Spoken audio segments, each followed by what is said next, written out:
इस जुडियाज्म में आजकल के कुछ 99% या कुछ कहां से हुए ये लोग एक ऐसे बात को उठाए हैं जिस पे आज जोर दूंगा, और वह है ये लिखा है वाई टाइट्स। हिंदी में आ रहा हूं, क्यों या दशमांश क्यों, आज इसके ऊपर बात होगी। तो जितने चर्च के मेंबर्स हैं, आप लोग जितने भी लोग जुड़े हुए हैं, 700 पौने 700 जितने चर्च के मेंबर्स हैं, और जो ये अपलोडेड वीडियो देखेंगे और जो अभी लाइव देख रहे हैं, भूले भटके आप मेरे चैनल पे आ गए हैं, आपको भी कहता हूं, आप जो थाइत दे रहे हो ना, दशमांश, वो परमेश्वर की नजर में गलत है। ओ ओ ओ या जिसको वीडियो बनानी है बनाए, नहीं फर्क पड़ता मेरे को। वापस कह रहा हूं, तुम जो दायित्व देते हो ना, परमेश्वर की नजर में वो गलत है। क्यों? क्योंकि आपने अभी पढ़ा, वो व्यवस्था से, जो व्यवस्था के द्वारा धर्मी ठहरना चाहता है, मसीह से पहली बात अलग हो गया, और दूसरा अनुग्रह से गिर गया है। तो मैं क्या कर रहा हूं, आपको मसीह से फिर जोड़ रहा हूं और अनुग्रह से गिरने से बचा रहा हूं। कैसे? वाई ताइद, दशमांश क्यों, इस बात को बताकर। क्योंकि कुछ नरक से आई हुई टीचिंग के अगुओं ने उनकी टीचिंग को एक्सेप्ट करके मसीह की शिक्षा को बिगाड़ने का जिम्मेदारी लिया हुआ है। और मुझे इस बात का एहसास हो गया था 2014 में, 2014 में, और जिसके चलते जब मैंने ये बातें रखना शुरू करी, तो कुछ लोग होते हैं ना आधे दिमाग वाले या अंधे अगुए, जो मेरे दोस्त भी थे, साथ में उठते बैठते थे, जिनकी कन्वेंशन में मैं जाता था एज अ वर्शिप लीडर, उनकी बत्ती नहीं जली अभी तक, तो वो मेरे अगेंस्ट में बात करेंगे और कर भी रहे हैं, और मेरे से कन्नी काट लिए हैं। जहां यीशु नहीं है वहां डैनियल राज क्यों जाएगा? जिससे यीशु खुश नहीं है, मैं उसके पास में क्यों खड़ा रहूं? एटीट्यूड है डैनियल राज आपको, ऑफ कोर्स है। जो मसीह का नहीं वो मेरा नहीं, जो मसीह का है वो मेरा है, सीधी बात, नो बकवास। आते हैं इस टॉपिक के ऊपर। लिखा है वाई ताइथ, और वाई ताइथ्स, दशमांश क्यों। मैं भी आपसे पूछूंगा, दशमांश क्यों? ये दुकान क्यों खोली है सेवकों? दशमांश की दुकान क्यों खोल के रखी है? तुम्हारे ज्यादातर प्रीचिंग इसी पे चलते हैं। और मुझे, मैंने कल भी कहा था, आज फिर कहूंगा, क्रेफ्लो ढोला, जिसकी दिमाग खुली उसने खुलेआम कहा ताइथ का मैं प्रचार करता था, आई वॉज रॉन्ग। अब मैं चाहता हूं कि आप लोग इस पे फोकस करें। लिखा है कि आप दशमांश की गुलामी में क्यों हो। ओ मैं इसका थंबनेल बनाऊंगा यूट्यूब के ऊपर, इसको रखिएगा आप लोग, ठीक है ना? तो लिखा है आप दशमांश की गुलामी में क्यों हो। आपको पता है आपका सेवक कोई भी ग्रुप का हो, वो आपको हर महीने की 1 तारीख को दशमांश के नाम पे ऐसे खींचता है, गले में कुत्ते का पट्टा होता है, पता है आपको, ऐसे हर 1 तारीख को खींचता है, और जो दशमांश नहीं देता है, पुलपिट से खड़ा होकर पूछता है इस महीने का दशमांश कहां है। तो आप क्या हुए? किसके गुलाम? दशमांश के? बोलो मैं गलत बात कर रहा हूं या? और अगर कोई फैमिली या चर्च का बंदा जो नौकरी करता है, अगर वो दशमांश नहीं दे पाया, उनके हिसाब से, वह तो देना ही नहीं चाहिए, उनके हिसाब से अगर उसने नहीं दिया, तो पुलपिट से अनाउंसमेंट करता है वो सो कॉल्ड आदमी, कहता है कि तुम हमारे चर्च से निकाल दिए जाओगे, तुम्हारे बच्चों की शादी नहीं होगी, तुम्हारे मरने के बाद मैयत की जगह नहीं मिलेगी। लो भैया, इसको कहते हैं बॉसगिरी, इसको कहते हैं दादागिरी। बताइए, ये सब चल रहा है ना? ऑफ कोर्स चल रहा है। अभी जो सुन रहा है ना, वो जो भी करता है ना ऐसी हरकत, तुमको शर्म आनी चाहिए। अभी मैं तुमसे बात कर रहा हूं, तुमको शर्म आनी चाहिए। ऐसी हरकत कैसे कर सकते हो? अभी कल फेसबुक पे एक आदमी लिख रहा था कि पास्टर डैनियल, आपका सब ठीक है, आपका टीचिंग अच्छा है, सब कुछ अच्छा है, लेकिन जो लैंग्वेज आप यूज करते हैं ना, वो ठीक नहीं है। ए मेरे भाई, अगर तुझे मेरी लैंग्वेज से तकलीफ है, तो तुझे बाइबल से भी तकलीफ होनी चाहिए, क्योंकि ये मेरी लैंग्वेज नहीं है, ये तो बाइबल में भी है। जो सही नहीं है उसको फटकार लगाइए। और यीशु तो कहता है कि मैं तुमको नहीं जानता है, कुकर्म करने वाले, गेट आउट। तो क्या यीशु को भी तुम बोलोगे, यीशु जी आपका प्रचार बहुत अच्छा है, लेकिन आपकी लैंग्वेज अच्छी नहीं है? हद है मेरे भाई, तुमको लैंग्वेज का पड़ा है? एक और आदमी था बीच में ही, कुछ गड़बड़ कर रहा था। कहता ये ठीक है, ये ठीक नहीं। ए भाई, जो ठीक है वो ले लेना, जो ठीक नहीं है उसको छोड़ दे। आऊंगा इसके ऊपर फिर कभी। तो फिर से कहता हूं, लिखा है कि आप दशमांश की गुलामी में क्यों हो। तो मैं आज आपकी गुलामी से आजाद करने जा रहा हूं। दशमांश की शिक्षा। पास्टर डैनियल, आप हमेशा कहते हो कि दशमांश नहीं देना। ओके, तो बाइबल में दशमांश की शिक्षा है। आज दूध का दूध पानी का पानी करूंगा, वो बात अलग है, लेकिन पहले मैं इसको बता दूं और फिर वापस कहता हूं, बहुत ध्यान से सुनना, ठीक है ना। कम से कम 740 लोग अभी लाइव हैं, सबको कह रहा हूं ध्यान से सुनना।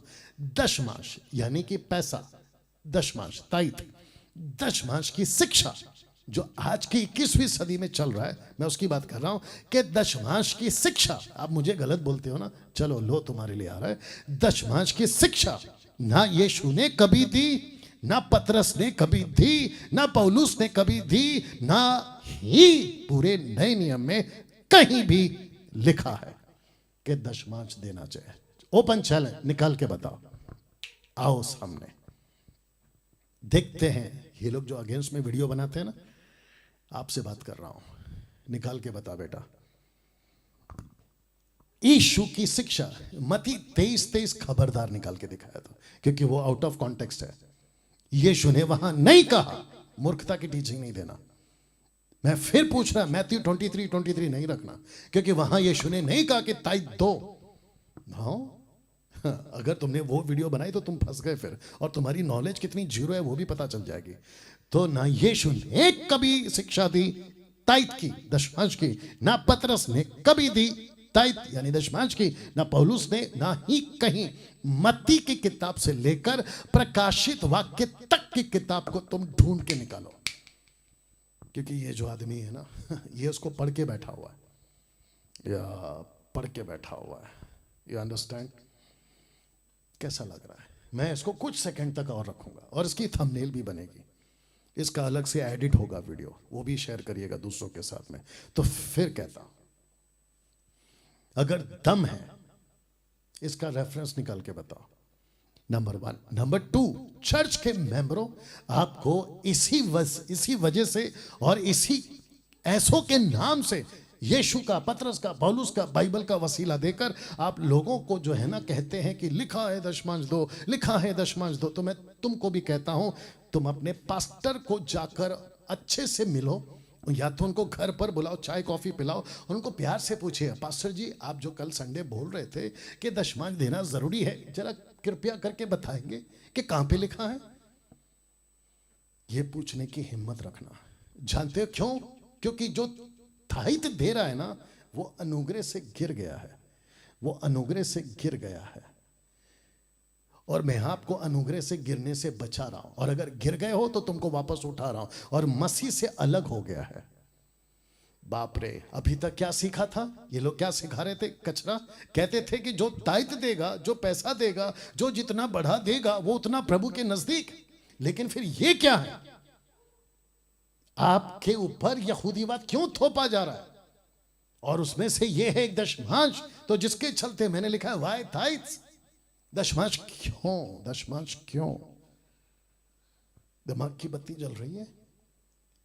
देखो, एक होता है ना, बहुत ध्यान से सुनना, एक होता है कि आपने गाड़ी गलत पकड़ ली, दूसरा होता है कि आपके गाड़ी के अंदर एक आदमी आपको रास्ता दिखा रहा होता है कि सर आपको जाना है दिल्ली, लेकिन आप बैठे हो कलकत्ता वाली गाड़ी में, जल्दी से उतर जाओ, नहीं तो बेमतलब का कलकत्ता पहुंच जाओगे।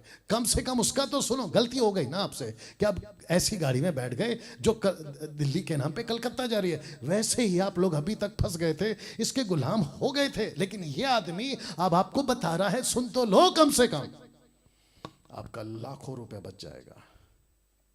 जिन लाखों रुपए से आप जो देते आ रहे हैं, मुझे कितने कॉल्स आते हैं 10-10 साल से, 15-15 साल से, डैनियल भाई हम लाखों रुपया चर्च को दे चुके हैं, पास्टर को दे चुके हैं। पास्टर अमीर बनता जा रहा है, पास्टर के पास में गाड़ियां आती जा रही है, पास्टर का बंगला विला सब बन रहा है, लेकिन देने वाला गरीब अभी भी है। निकाल के देख लो इतिहास या चर्च की हिस्ट्री, एक सर्वे करवा लो, पता चल जाएगा। हाँ, कुछ लोग ये भी बोल सकते हैं कि नहीं नहीं पास्टर डैनियल, हमारी तो गवाही ऐसी है कि मैंने जब से देना शुरू किया तब से परमेश्वर ने ब्लेस करना शुरू किया। बेटा तू धन्य है, तेरे साथ अच्छा हो रहा है, लेकिन ये डॉक्ट्रिन नहीं बना सकते।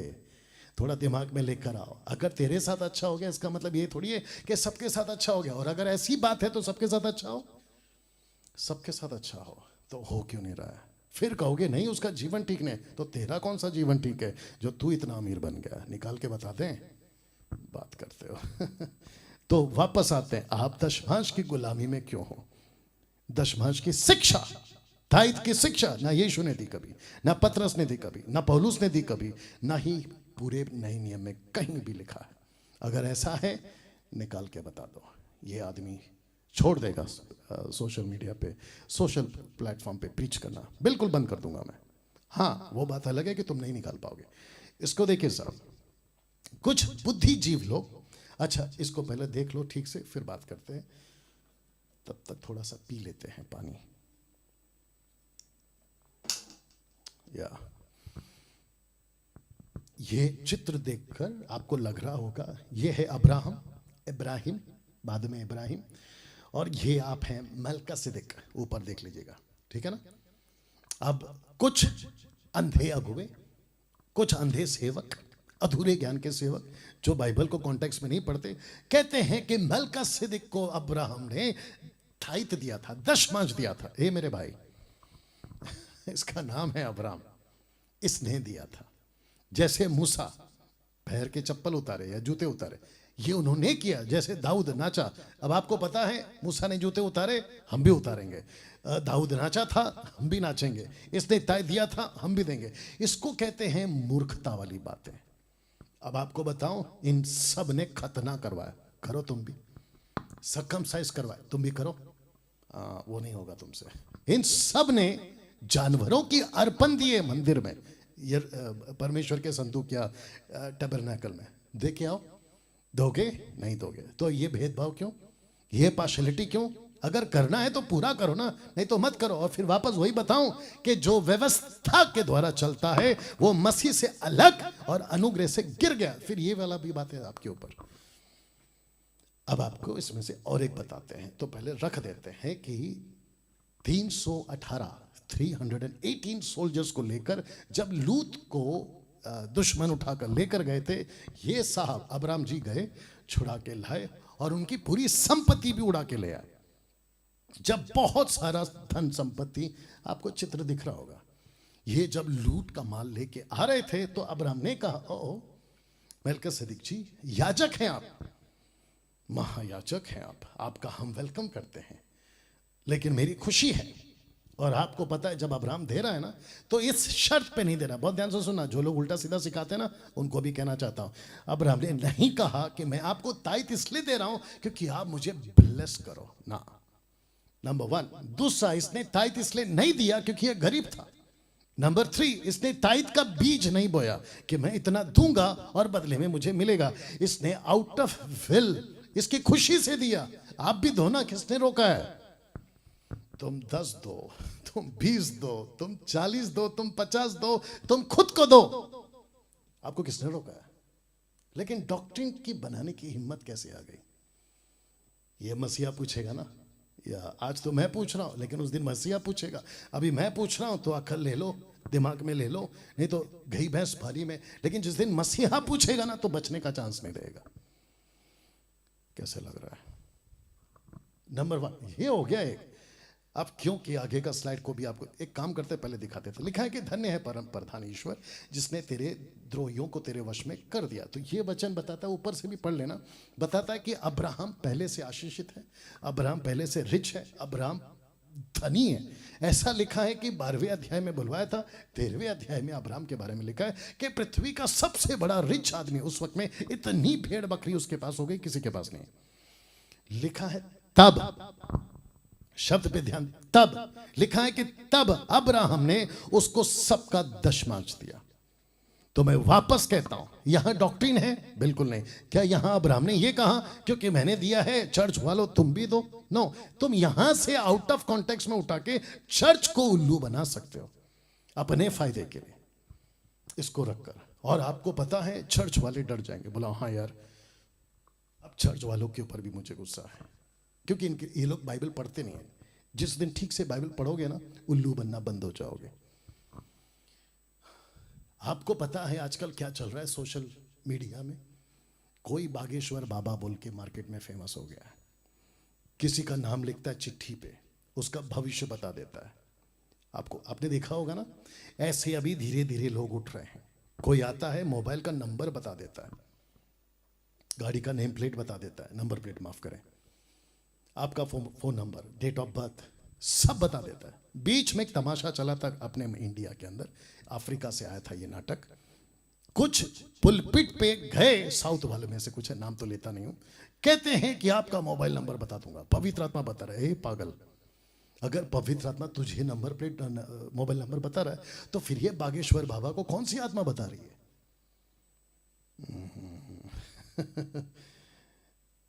उल्लू नहीं बनना है।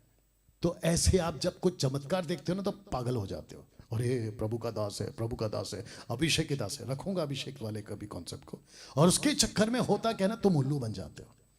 तो मैं वापस कहता हूं, किसी के धोखे में नहीं आना। बाइबल बोल बोल के थक गई है, यीशु बोल बोल के थक गया, पतरस थक गया है, पौलुस बोल के थक गया, मैं भी गला फाड़ फाड़ के थक गया हूं कि किसी के धोखे में नहीं है। अपनी अकल लगाओ, अपनी अकल लगाओ।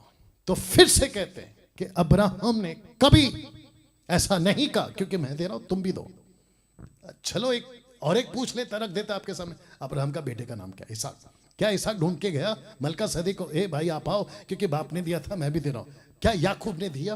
क्या जोसेफ ने दिया? मूसा ने दिया। मूसा ने कहीं पे दिया, बोला कि जैसे मलका सदी को अब्राहम ने दिया, मैं भी देता हूं। अब इसको देखिए साहब, क्या 10 आज्ञाओं में दशमांश का जिक्र है? आपको पूछ रहा हूं, अगर है तो निकाल के बताइए। ओपन चैलेंज है आपको। इसमें परमेश्वर को छोड़ किसी को नहीं मानना, ये लिखा है। सबत की बात को मानना, ये लिखा है। मूर्ति खोद कर नहीं बनाना, ये लिखा है। माता पिता का आदर करना, चोरी नहीं करना, कत्ल नहीं करना, लालच नहीं करना, ये सब कुछ लिखा है। झूठ नहीं बोलना। मुझे बताओ, दशमांश देना ऐसा 10 आज्ञा में है? कमाल। आपको पूछ रहा हूं, चर्च के लोगों को भी पूछ रहा हूं, जो आपको उल्लू बनाते हैं ना सोशल प्लेटफॉर्म पे, उनको भी पूछ रहा हूं, और उन सेवकों को पूछ रहा हूं जो डंके की चोट पे कहते हैं कि ताइत नहीं दिया तो चर्च से निकाल देंगे। वाह बेटा, तुम इनको चर्च से निकाल रहे हो, खुदा तुमको तुम्हारे अनंत काल के घर से निकाल देगा, तब क्या करोगे? वाह, इसको रख रहा हूं साहब मैं कुछ सेकंड के लिए, देखो इसको ठीक से। कभी सोचा जितनी जोर देकर ये संडे प्रचार करते हैं ना, महीने का पहला संडे, कि तुम परमेश्वर के घर में दशमांश लेकर आओ। अभी रखूंगा मैं परमेश्वर का घर का भंडार का मतलब क्या है, लेकर आओ। इनको पलट के पूछो, सर अगर इतना जरूरी था तो 10 आज्ञा में कहां है? ऐसा पूछिए उनको। मैं कुछ सेकंड और रख रहा हूं, इनको पूछिएगा आप, ठीक है ना? या कैसा लग रहा है अभी तक? परमेश्वर का धन्यवाद हो ऐसे प्रोग्राम के लिए। मुझे जब कॉल्स आते हैं ना कि पास्टर हम तो भटके हुए थे, हम तो अंधकार में थे, हमको हमारे पास्टर ने तो सत्य से दूर रखा था, लेकिन धन्यवाद हो डैनियल राज जी आपके वीडियो का, यूट्यूब पे, फेसबुक पे, उसका धन्यवाद करते हैं। वाह। और मुझे इतनी खुशी होती है ना कि जिब्रिश में से लोग रबा रबा शबा शबा से बाहर निकल रहे, दशमांश के जो है ना गुलामी, उससे बाहर निकल रहे। मैं जब ऐसी बातों को सुनता हूं, वाह दोस्तों, मजा आता है, मुझे बहुत खुशी। और उससे ज्यादा खुशी मेरे पिता को होती है कि डैनियल थैंक यू मेरी देह को प्रोटेक्ट करने के लिए, थैंक यू ऐसी टीचिंग को लाने के लिए, डैनियल राज जैसे 10% को थैंक यू जो सही प्रचार कर रहे हैं, मसीह मंथन के टीम को थैंक यू जो इस मुहिम को आगे चला रहे। और मुझे मसीह मंथन में ऐसे लोग ही चाहिए। मैं 29 राज्य के स्टेट के जवानों से भी कहना चाहता हूँ, निकलो और खरी शिक्षाओं के ठेकेदार बनकर आइए, साथ में मिलकर काम करते हैं। वेलकम करता हूं मैं आपका ना। अब आता है एक ऐसा वचन, जैसे जिब्रिश वालों के लिए 1 कुरिन्थियों 14:2 है, माता यरूशलेम वालों के लिए गलतियों 4:26 है, यहोवा विटनेस वालों के लिए उत्पत्ति का किताब है, वैसे ही दशमांश वालों के लिए यह वचन है जिसको कहते हैं मलाकी 3:10। बस इसी को लेके चल रहे हैं। आज इसका भी पोस्टमार्टम करेंगे, ये कॉन्सेप्ट का भी पोस्टमार्टम करेंगे। Are you ready for this? चलिए सुनते हैं मलाकी 3:10 में क्या लिखा है, पहले पढ़ते हैं।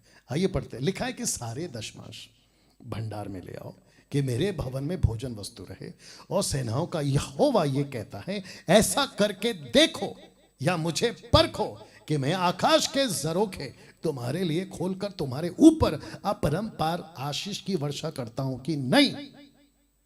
मुझे ऐसा करके देखो, परखो।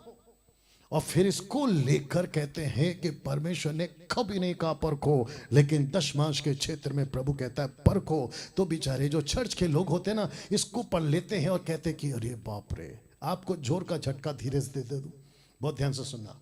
मलाकी 3:10 आप लोगों के लिए नहीं है। मलाकी 3:10 बहुत ध्यान से सुनना, ये व्यवस्था के दायरे में आता है, और व्यवस्था की एक्सपायरी डेट हो चुकी है। आपने नहीं सुना तो फिर कहता हूं, व्यवस्था की एक्सपायरी डेट हो चुकी है। और जो दवाई की एक्सपायरी डेट हो चुकी होती है ना, उसको मत खाया करो, नहीं तो और बीमार पड़ोगे। आप लोग चेक करते हो ना कि एक्सपायरी डेट कहां तक है। टॉनिक हो, कैप्सूल हो, मेडिसिन हो, खाने की चीज हो, एक्सपायरी डेट चेक करते हो कि नहीं करते हो? आपका मलाकी 3:10 का एक्सपायरी डेट कब का आ गया था? आपको बताऊं कब आ गया था? जब यीशु ने पर्दा फाड़ दिया था ना, कहां का? मंदिर का। उसी दिन ये एक्सपायर हो गया था। वाओ। अरे ना बात समझ में। जो परमेश्वर उस टैबरनैकल के अंदर था, जैसे यीशु क्रूस पे मरा, मत्ती की किताब उसका 27 का 51, मैथ्यू 27:51, जैसे यीशु क्रूस पे मरा, प्राण त्याग दिया, पर्दा ऊपर से लेके नीचे तक फट गया। और मरने से पहले यीशु ने क्या कहा था? इट इज फिनिश, पूरा हुआ। और यीशु क्या कहते हैं? मैं व्यवस्था को मिटाने नहीं, पूरा करने आया हूं। I have come to complete the law. तो मैं वापस कहता हूं कि मलाकी 3:10 की एक्सपायरी डेट आ चुकी थी उसी दिन। और आजकल के सो कॉल्ड दशमांश के जो ठेकेदार बने हैं, ये इसी का सहारा लेते हैं। तुमको जरा भी समझ में नहीं आ रही है कि इसका डर दिखाकर तुमको उल्लू बनाया जा रहा है। अब बात करते हैं कि यहां दशमांश दरअसल था क्या? भोजन वस्तु। वो भी 4 तरह के लोगों के लिए। यहां पे परमेश्वर कहता है, मैं इसको वापस पढ़वाऊं क्योंकि आपकी दिमाग की बत्ती जलेगी। लिखा है कि सारे दशमांश भंडार में ले आओ कि मेरे भवन में भोजन वस्तु रहे। तो दशमांश क्या है? भोजन वस्तु, बीज, अनाज, फल, फ्रूट्स, नॉट पैसा। अब बताओ, जानवर। अब बताओ, यहां पैसा है, लेकिन आप उल्लू कैसे बन गए? इसके चलते। किसके चलते? दशमांश के नाम के चलते। पास्टर डैनियल, आपने कहा ये भोजन वस्तु है 4 तरह के लोगों के लिए। ये 4 तरह के लोग कौन थे? आइए पढ़वाते जहां से ये आया है। व्यवस्था विवरण 14 का 28 से 29 तक में 3-3 लिखा है। 3-3 वर्ष के बीतने पर तेरे तीसरे वर्ष के उपज का सारा दशमांश भोजन वस्तु निकालकर अपने फाटकों के भीतर इकट्ठा रखना। अब जरा पहला सुनो, लेवी। सबसे पहला लेवी। लिखा है कि तब लेवी जिसका तेरे संग कोई नीच भाग नहीं है, क्योंकि 12 गोत्र हैं, 12 ट्राइब्स, 12 गोत्र हैं, सबको अपने अपनी जमीन मिली, लेकिन लेवियों को नहीं मिली थी। और वो लेवियों को इसलिए नहीं मिली थी क्योंकि लेवी का जो गोत्र है ना, वो परमेश्वर के सेवकों का गोत्र था। मतलब वो सेवा करेंगे। You understand? या तो लिखा है कि सबसे पहला हक खाने पर, दशमांश पर लेवियों का है। दूसरा, वह अंश ना होगा। और जो परदेसी, दूसरा हक है दशमांश पर, यानी कि भोजन वस्तु पर परदेसी का। तीसरा है अनाथ का, और चौथा है विधवाओं का जो फाटक के भीतर हो, वे भी आकर पेट भर खाएं। पैसा खा के बताइए आप। नहीं, आपको पूछ रहा हूं, पैसा खाकर बताइए ना। तो यहां पे मलाकी की किताब में जो खाने का जिक्र, माफ करे, दशमांश का जो जिक्र हो रहा है, वो बात हो रही है भोजन वस्तु की। तो जिसके चलते लिखा है कि वो सब खाएं, लेवी खाए, परदेसी खाए, अनाथ खाएं, विधवाएं खाएं। लिखा है कि जब वो पेट भर खाएं, जिससे तेरा परमेश्वर यहोवा तेरे सब कामों में तुझे आशीष देगा। और आपको याद है ना, यीशु ने क्या कहा था? मैं जेल में था तो मुझे मिलने आया, मैं प्यासा था तुमने पानी पिलाया, मैं भूखा था तुमने खाना खिलाया। याद आया? मैं बीमार था तो मुझे मिलने आया। ये वही है, परमेश्वर को खुशी होती है। ध्यान से सुनो, तुम कहां देते हो, किसको देते हो, उससे ज्यादा तुम्हारे पैसे से कितनों का पेट भरता है, उससे परमेश्वर ज्यादा खुश होता है। वाह, कैसा लग रहा है? तो फिर से बोलूं कि जिस दशमांश का जिक्र यहां है, वो दरअसल पैसा था ही नहीं। अभी आगे भी रखूंगा इसको, वो कभी पैसा था ही नहीं, वो बात हो रही थी भोजन वस्तु की। यही तो लिखा है, भोजन वस्तु, ताकि लोग खाएं और वो भी पेट भर खाएं। अब आपसे पूछें, जो दशमांश के नाम पे लूट मचा रहे, आप कितने लंगर लगाए बताइए? पंजाब के लोगों, तुम पैसे इतने लूटते हो दशमांश के नाम पे, लंगर कितना लगा लिया? मतलब तुमने खाना कितना खिला लिया?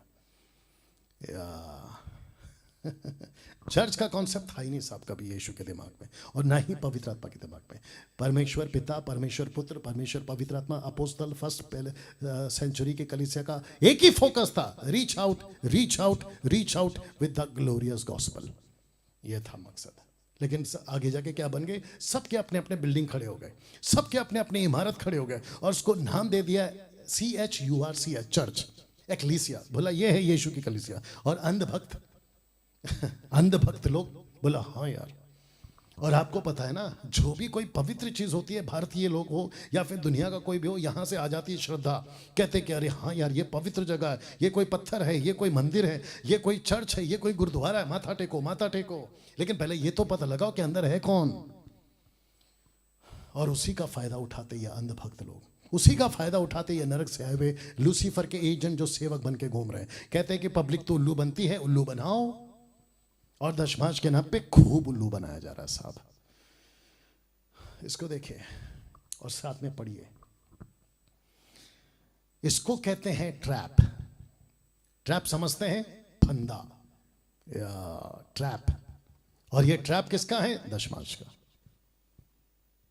जैसे ही कोई उद्धार पाता है चर्च में, आजकल के लोगों की बात कर रहा हूं, जैसे ही किसी का मन बदलता है, वो सेवक उस चर्च का, वो चाहे कोई भी डिनोमिनेशन हो, उसकी सीधी आंखें जाती है उसके पॉकेट पे, जेब पे जाती है।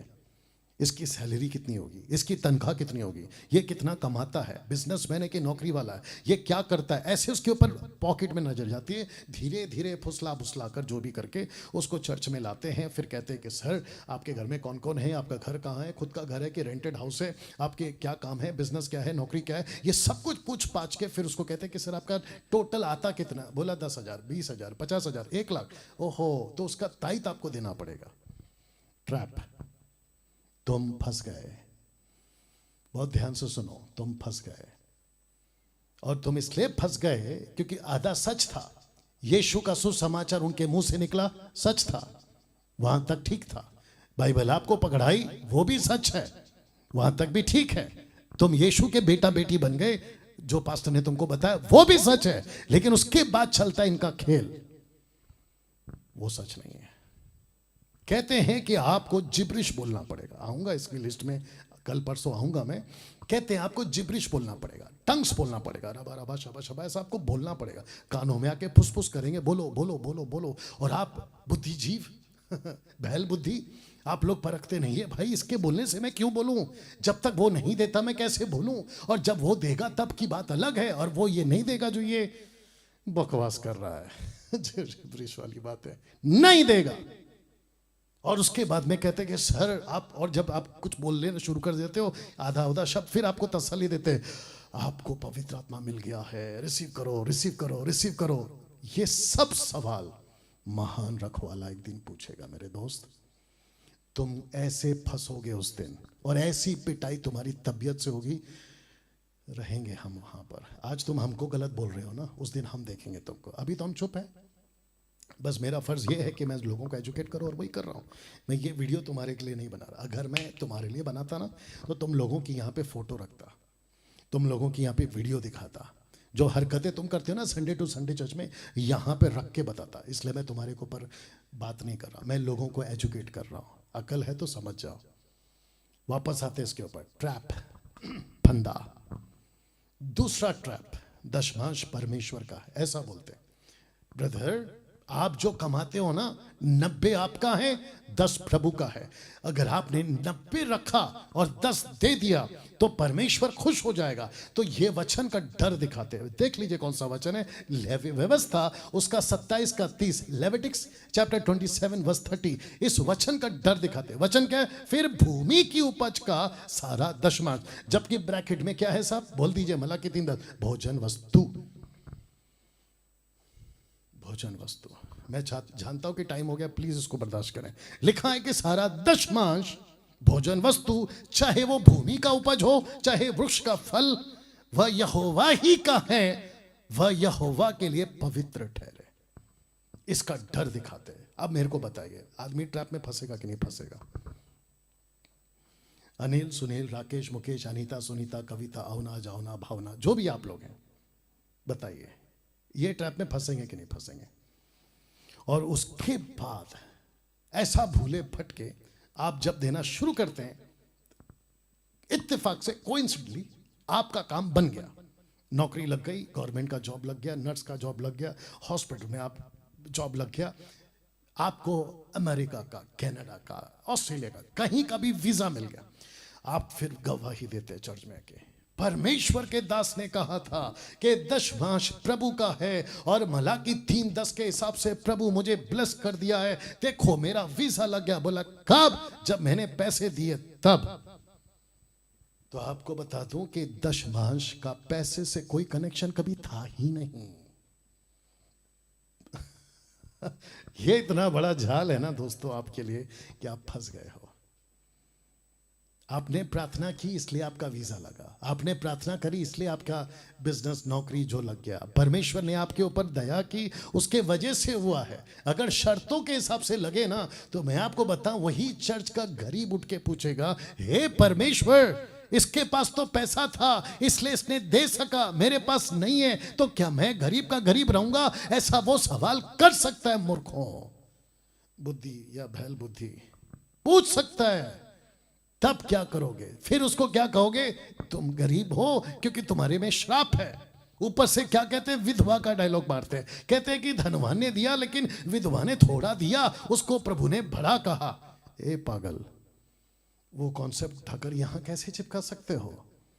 और वो मंदिर कहां था? वो उस वक्त में था, और परमेश्वर को उसने क्या दिया? जो उसके पास सब कुछ था। तो परमेश्वर ने उसका पैसे को देखकर नहीं बोला, उसका दिल देखकर उसको ब्लेस किया है।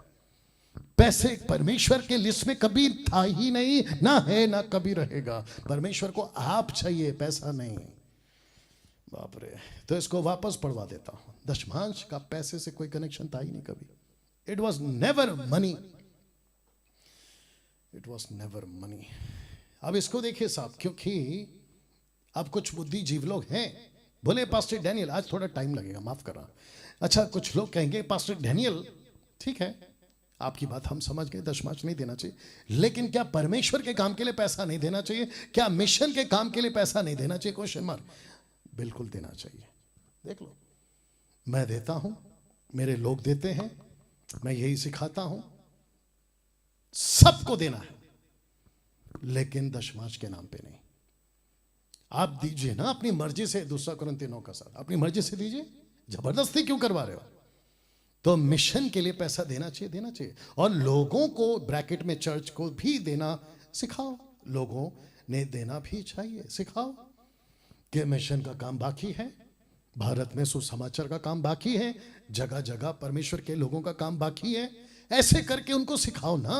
पौलुस ने सिखाया था साहब। अब आप 1 कुरिन्थियों 16:1 देखिए। अब उस चंदे के विषय में जो पवित्र लोगों के लिए लिया जाता है, ये उसने सिखाया था। और उसने कहा कि तुम्हारा दान यरूशलेम पहुंचा दें, 1 कुरिन्थियों 16:3 में। फिर कहता है जैसा आ गया मैंने गलतिया की कलीसिया को दी, वैसे तुम भी करो। तो कहाँ दिया था? यहाँ दिया था। केवल ये कहा कि हम कंगालों की सूदी लें, इसी के काम के कारण का मैं भी यत्न कर रहा हूं। तो यहाँ पे पवित्र लोगों के लिए चंदा होता था और यहाँ कंगालों के लिए चंदा होता था। तो लीजिए ना, दीजिए ना। यही तो रखा है, मिशन के काम के लिए पैसा चाहिए, मसीह मंथन के लिए पैसा चाहिए, यही तो मैं कहते रहता हूं। आप दीजिए ना, क्या दिक्कत है?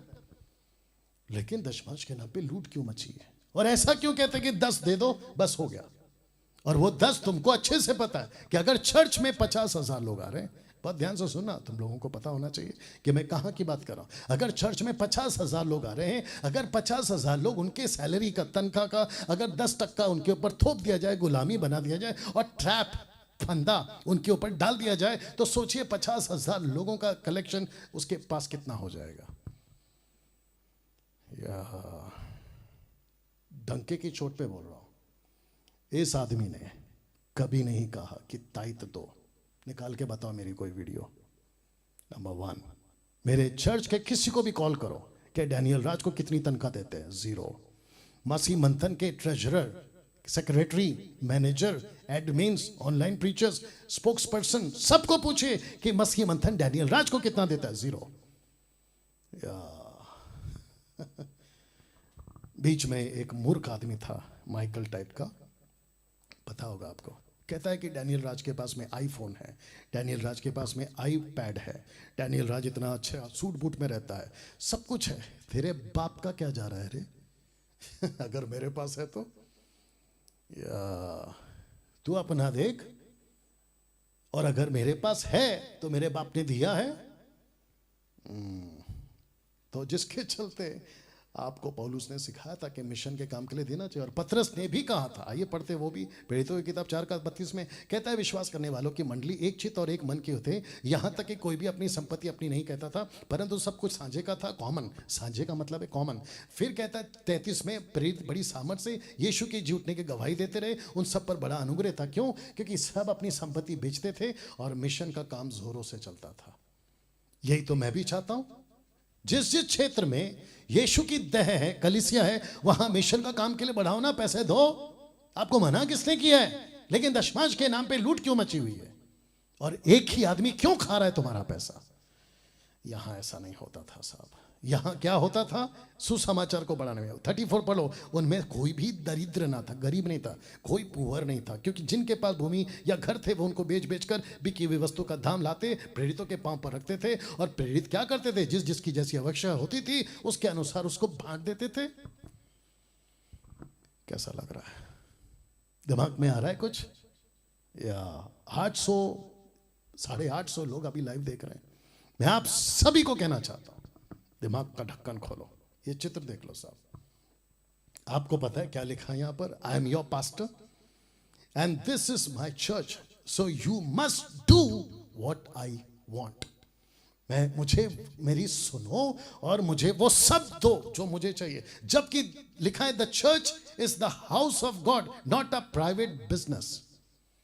इस वचन के मुताबिक ये आदमी को देख लो, इसका सेवा किसका? पेट का। रोमियो 16:18। क्योंकि ऐसे लोग याद रखो, पौलुस बोल रहा है उस वक्त में, आज से 2000 साल पहले। तो सोच के देखो, तब अगर इतने तो अभी कितने होंगे? तो पौलुस भी डांट लगा रहा है। तो पौलुस के अगेंस्ट में वीडियो बनाओ, मैं अकेला क्यों? उसको भी बदनाम करो पौलुस को कि पौलुस की गलत टीचिंग है, मेरे को अकेले को क्यों बोल रहे हो? कहता है क्योंकि ऐसे लोग हमारे प्रभु मसीह की नहीं परंतु अपने पेट की सेवा करते हैं। ये देखो पौलुस बोल रहा है, करो उसको बदनाम, बनाओ उसके अगेंस्ट में वीडियो, देखते तुम्हारे में दम है। फिर नरक के दिन पता चलेगा कि तुम्हारी क्या हालत होगी। कुछ सेकंड इसको रख रहा हूं, ये मेरे को पोस्ट मिला, अच्छा लगा मुझे, मैंने डाल दिया।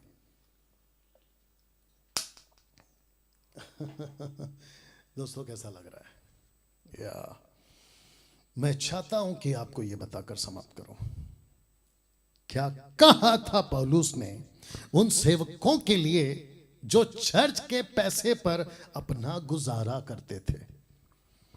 इसका भी थंबनेल बनेगा अलग से और वीडियो एडिट होगी। ओके, तो वापस पढ़ दे रहा हूं। क्या कहा था पौलुस ने उन सेवकों के लिए जो चर्च के पैसे पर अपना गुजारा करते थे? क्या कहा था उसने? आइए पढ़ते हैं 2 थिस्सलुनीके 3:1 से। अंत में हे भाइयों, ब्रैकेट में ब्रदर एंड सिस्टर्स आ गए, हमारे लिए प्रार्थना किया करो कि प्रभु का वचन ऐसा शीघ्र फैले, teaching of Jesus Christ, not gospel, teaching of Jesus Christ, फैले और महिमा पाए जैसे तुम में हुआ। अब इसको पढ़ो वचन, तो ये आपके स्क्रीन पे आ गया। लिखा है कि हम, पौलुस कह रहा है खुद को, कि हम टेढ़े और दुष्ट मनुष्यों से बचे रहे, क्योंकि हर एक में विश्वास नहीं है। तो ये जो दुष्ट मनुष्य है ये आपके मार्केट में घूम रहे हैं। ये संडे आपके चर्च के पुलपिट पे आकर खड़े होते हैं, जिसको तुम पापा, डैडी, प्रॉफिट, पप्पा, अरे ना बस समझ में, मेरा फेवरेट पास्टर, ये ऐसे कुछ लोग आके खड़े होते हैं, उनमें से कहते हैं कि टेढ़े और दुष्ट मनुष्य से बचे रहो, क्योंकि हर एक में विश्वास नहीं है। विश्वास का मतलब होता है डॉक्ट्रिन्स ऑफ फेथ, जो यीशु की शिक्षा है ना, वो शिक्षा इनमें नहीं है, ये मतलब है उसका। वचन 3, परंतु प्रभु सच्चा है, वह तुम्हें दृढ़ता से स्थिर करेगा, उस दुष्ट से सुरक्षित रखेगा। कौन सा दुष्ट? ऐसे दुष्ट जो लूसीफर ने भेजे। याद आया आपको कुछ? यीशु प्रार्थना कर रहे थे यूहन्ना का 17 अध्याय में, उसने क्या कहा? हे पिता, इन्हें दुष्ट से बचा के रखना। याद आ गया? पौलुस कहता है कि दुष्ट मनुष्यों से, फिर यहां पर कहता है प्रार्थना करो हमारे लिए कि उस दुष्ट से हमारी सुरक्षा हो, तुम सुरक्षित रखे जाओ। माय गुडनेस, ये सीरियस मैटर है साहब, ये बहुत सीरियस मैटर है। कुछ फेसबुक पे कुछ बुद्धिजीवी लोग क्या बोलते हैं मालूम है? ठीक है वो गलत कर रहे हैं तो आप उसका न्याय क्यों कर रहे हो? उसका न्याय प्रभु करेगा। हे पागल, मैं किसी का न्याय करने के लिए नहीं बैठा हूं, लेकिन मैं तुम लोगों को दुष्ट मनुष्यों से बचा रहा हूं। जिसको बचाया था पतरस ने, पौलुस ने, स्टीफन ने, यीशु ने। मैं यीशु का सेवक हूं तो मेरा भी फर्ज है। मैं तुमको भेड़ियों से बचा रहा हूं, वुल्फ से बचा रहा हूं। और अगर मैं नहीं बचा रहा हूं और ऐसी बातें नहीं कर रहा हूं, मेरे मसीहत पे मेरे को धिक्कार है।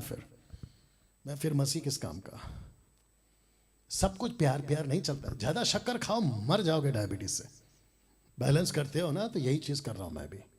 वापस आते इसके ऊपर लिखा है, ढेड़े और दुष्ट मनुष्यों से बचे रहो, क्योंकि हर एक में विश्वास नहीं है, परंतु प्रभु सच्चा है, वह तुम्हें दृढ़ता से स्थिर रखेगा और उस दुष्ट से सुरक्षित रखेगा। ये दुष्ट कौन है? कॉन्टेक्स्ट में आइए पढ़ते हैं। हमारे प्रभु तुम्हारे ऊपर, हमें प्रभु में तुम्हारे ऊपर भरोसा है कि जो जो आज्ञा हम तुम्हें देते हैं उन्हें तुम मानते हो और मानते भी रहोगे।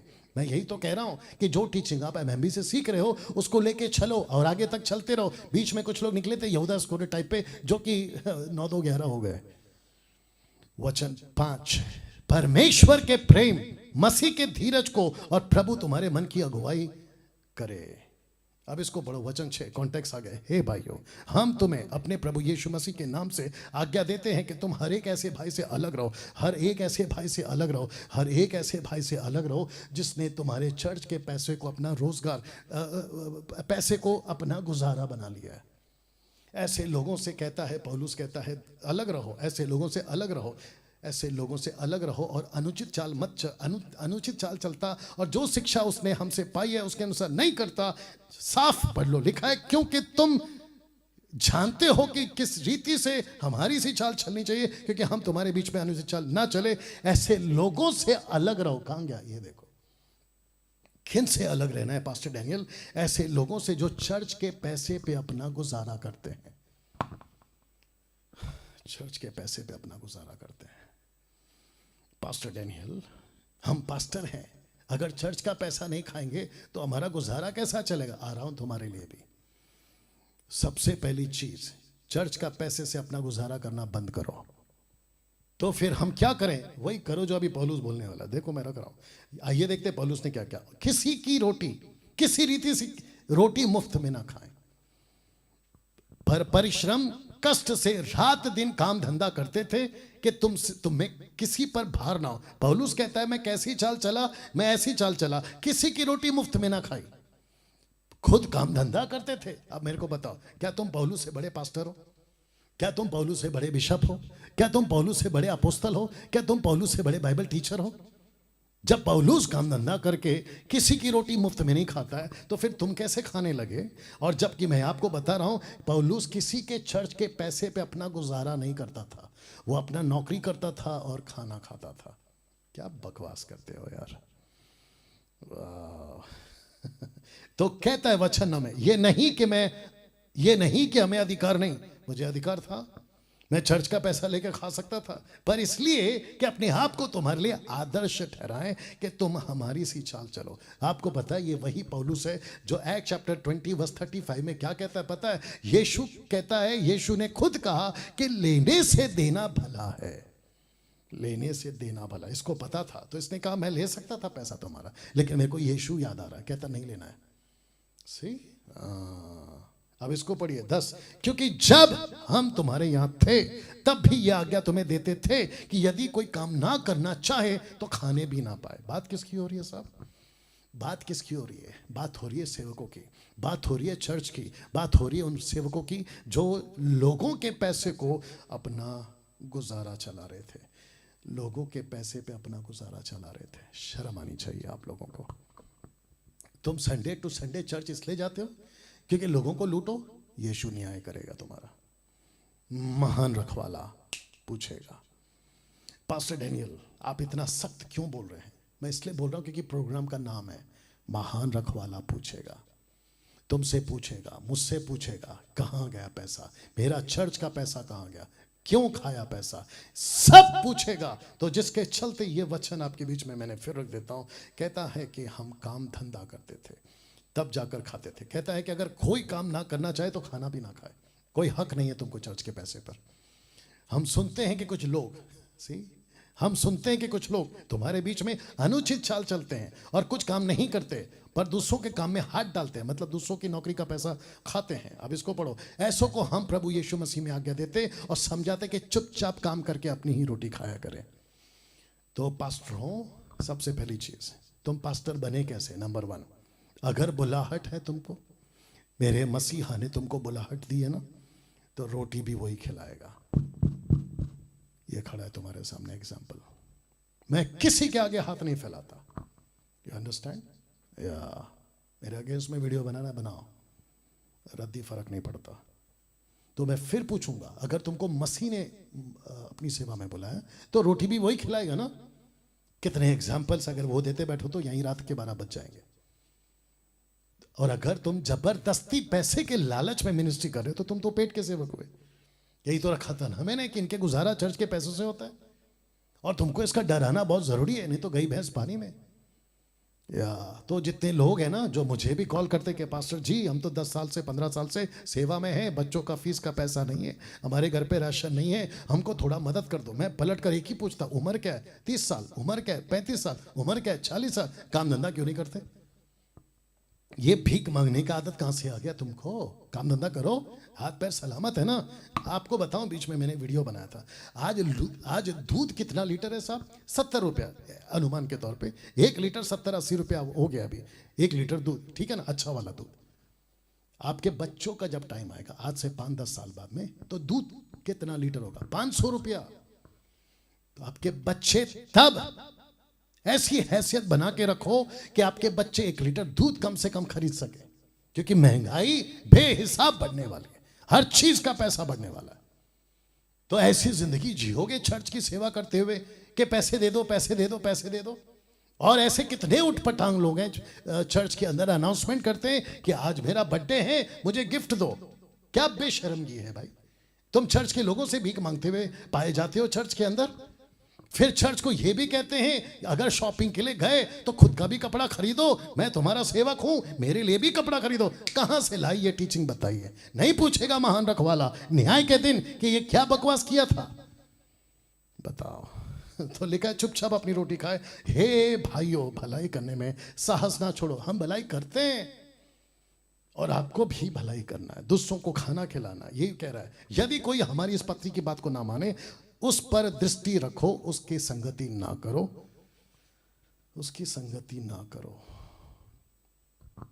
मेरा सीधा सवाल, क्या आपका चर्च का पास्टर पेटू है? क्या आपका चर्च का सेवक पेटू है? क्या उसकी नजर आपके पॉकेट के पैसे पर है? क्या वो जब घर आता है तो आपको ये कहता है आज मैं घर आ रहा हूं, अच्छा खाना बनाना? ऐसा है, अलग रहो। फिर वो कहता है कि मैं घर आ रहा हूं, पैकेट रेडी रखना, क्योंकि मैं सेवक हूं और सेवकों को देना चाहिए, ऑफरिंग देना चाहिए। ए भाई, ऑफरिंग देना चाहिए, लेकिन जबरदस्ती भीख क्यों मांग रहे हो? मर्जी से वो देते हैं, चुपचाप लीजिए और जाइए। और ऐसी सेवा क्यों कर रहे हो कि किसी के पैसे पे तुम्हारा गुजारा हो रहा है? बंद करो ये, बंद करो ये। तो भी उसे बहरी मत समझो, भाई जानकर चिताओ। क्यों? क्योंकि आज नहीं तो कल वो सुधरेगा। मुझ जैसे वीडियो जो बनाते हैं उनसे वो सुधरेगा।